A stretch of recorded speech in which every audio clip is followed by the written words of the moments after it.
එදා සැරගමේ නිවාඩුවට ගියේ පුංචි රත්ති කඩිය පිටේ රවුමක් ගිය වෙලේ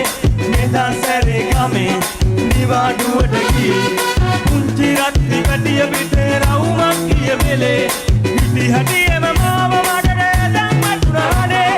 මේ වාගේ වැඩ වෙන්නේ මටම තමයි ආනේ කිරි කිරි කිරි කිරි කිරි කිරි කිරි බෝලේ රලි රලි රලි රලි රලි රලි රලි රලි මාලේ රවුමට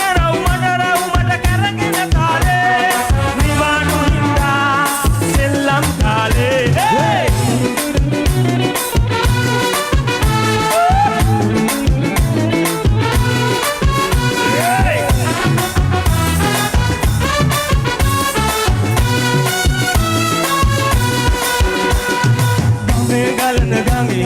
සෙල්ලම් කරවෙලේ පියබරියෙක් පීන ආවානේ බොලේ ගමේ ගලන ගඟේ සෙල්ලම් කරවෙලේ පියබරියෙක් පීන